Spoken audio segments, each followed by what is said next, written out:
Okay, welcome back to my channel.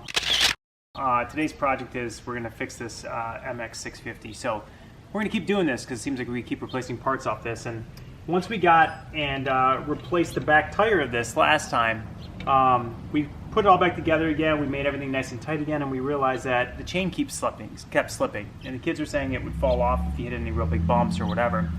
And so in looking at this, we realized that the chain keeps slipping because this wheel, this sprocket, you could see all the pieces are basically, they got mangled.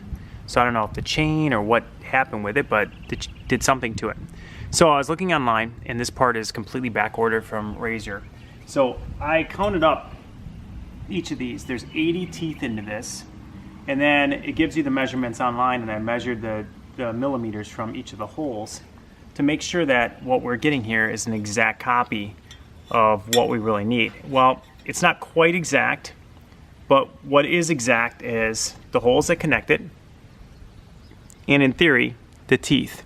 So we will find out if this works. There's 80 teeth to this. The hole measurements look like they're about the same. So the first step in this really is what we showed you before of taking off the tire. So we took off the back tire, you just loosen the two back bolts, undo the chain. We did that in the previous video to replacing the tire.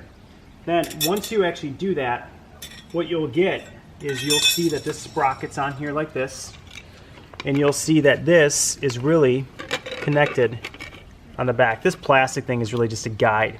So there's 4 screws that have to come out. So you take those 4 screws out, this falls off just like this. Those 4 screws can be put to the side. Those aren't a big deal. The next thing is you're going to have 4 Allen wrench bolts in here. So, sir, do you have one of those Allen wrench bolts? Right in the box. Right in the box. So they look like this. And basically what makes it kind of a pain in the butt, let me try to get you a bolt in a nut, is these go in through there, and it just kind of secures it to the place, and obviously it's ratcheted. That's what makes any bike wheel go, is it ratchets, and then this makes it spin.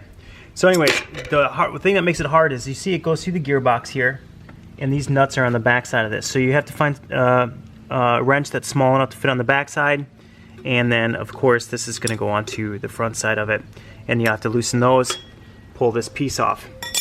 So here's where the exciting stuff happens. So now this, which was a generic one we found on the internet for, I think it was 14-15 bucks. This actually fits perfect. The holes line up, everything lines up with it. So then this will allow us to just kind of find the holes here, and we are going to put the screws back through here and bolt this all back together. So these are really locking nuts on the back of this, so you don't have to worry too much about it. You just have to make sure to get them in there. They're already locking nuts, so that works really well for us. So you have to put the 4 back in. It's kind of hard to show you and do at the same time, but we'll show you a little bit as we go here. So you can see that we got to put the nuts in the back. That kind of fits to there, and we're going to do all 4 of those really quickly here, and then we'll show you the next step here. Okay, so I did find out that one thing that was different with these was I was missing the plate. This is the guide. I was missing the guide holes. So I took a metal drill bit and I made 2 holes in it. I should make 2 more, but I bent my drill bit doing it. So I'll probably try to do it at some point, make another couple of drill holes in there.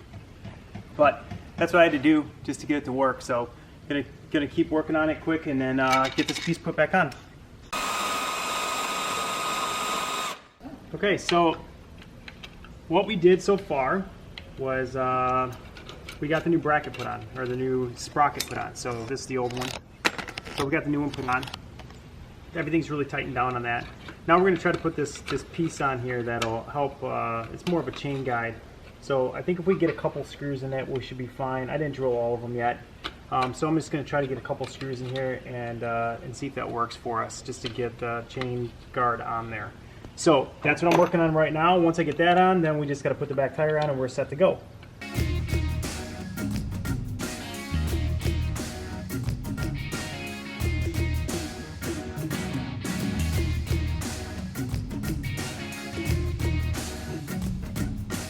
Okay, so this appears to work really, really well. So you can see the new teeth on this. So if you look at the chain, you got new teeth on it. So the chain seems much tighter. So the true test of it though is put some weight on it and let one of the kids try it out, because that's when it started slipping, is when you had extra weight on it. So that's it. We'll show you how this works real quick, and we'll see you next time. Subscribe to our channel. Let us know if you've had this issue as well. And we'll continue to fix things on this bike as we need to. And we'll keep you updated. Thanks. Give us a thumbs up.